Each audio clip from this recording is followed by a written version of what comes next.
Cardinals fans, I tried to warn you. I tried to tell you. I did.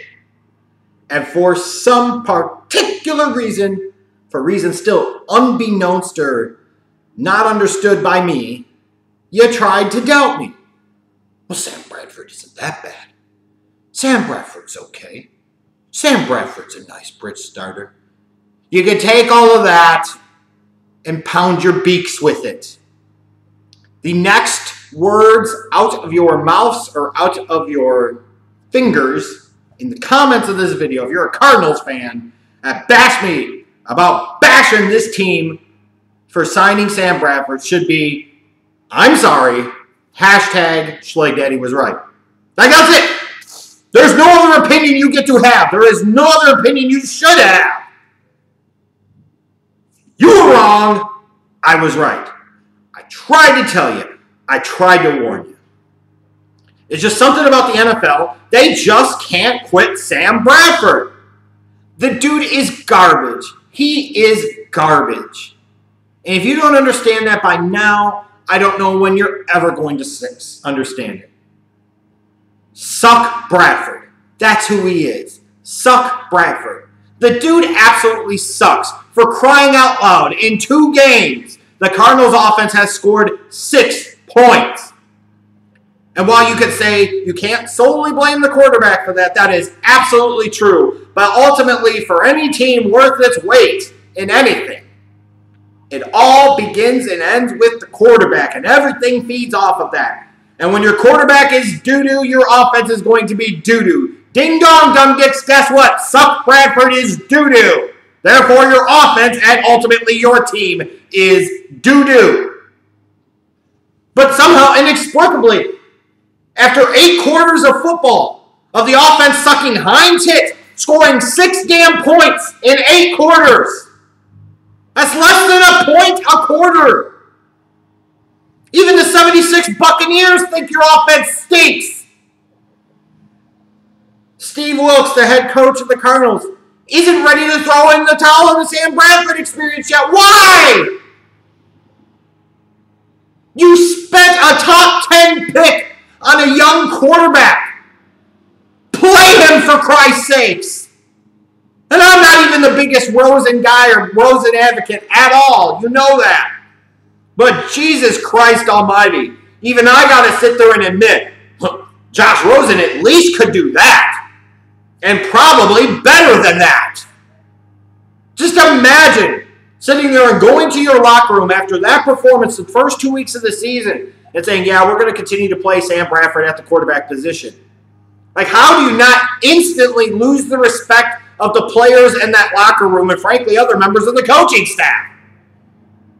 Because you could say things that people have different opinions and different perspectives, but sometimes wrong is just wrong. And there is no good justification for playing Sam Bradford anymore. There just isn't. This whole thing about sitting a rookie and letting him learn is stupid. And even if you say, well, Mahomes sat behind Alex Smith for an entire year and he learned, but it was also a situation where Alex Smith is at least a solid NFL starting quarterback on a playoff team. Entirely different.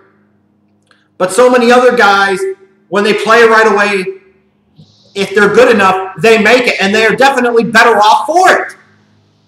When it comes to Josh Rosen, you need to find out as soon as you possibly can whether you made the right decision or not. And the only way you're going to find that out is not by measuring his ability to handle a clipboard on the sidelines or his ability to yawn during the third quarter of a game like he did Sunday against the Rams. It is to get his long-necked ass out on the damn field and see what he can do, period. Like, there are only 3 things when you look at this as to reasons why Sam Bradford could be started. There's only 3 things. There are only 3 justifications. The first one is that they're paying him $15+ million guaranteed, and they don't want to sit that on the bench. Okay, understandable, but how long are you going to try and go against the grain and not admit that this is a sunken cost and move the hell on from it for the sake of your team, your coaching staff, and the organization as a whole? The other 2 reasons, and the only other 2 reasons, should be incredibly concerning if you're a Cardinals fan. That second reason is is that Steve Wilks thinks that his team has a better chance to win with Sam Bradford, Suck Bradford, as his starting quarterback. Imagine being a fan of a team that thinks that Sam Bradford gives you the best chance to win. That is either an indictment of your team's quarterback situation, or more likely than not, that is an indictment of how stupid your coach and coaching staff is. If you're a Cardinals fan, that's got to incredibly concern you. The most important decision that any coach, any organization can make is the starting quarterback position. And obviously, they're dropping the ball in that most important of decisions. Why would you have any other confidence in anything else this coaching staff ever did when they can't get this call right, when it is so clearly obvious to everybody? So it either means that Steve Wilks and the coaching staff are morons, which should be concerning, or even more concerning based off of what they've seen in Rosen and the way he practices, the way he conducts himself and carries himself. They don't think he's ready to take over that starting quarterback position. And that, if that's what it is, should be even more concerning long term. But it's got to be one of those things.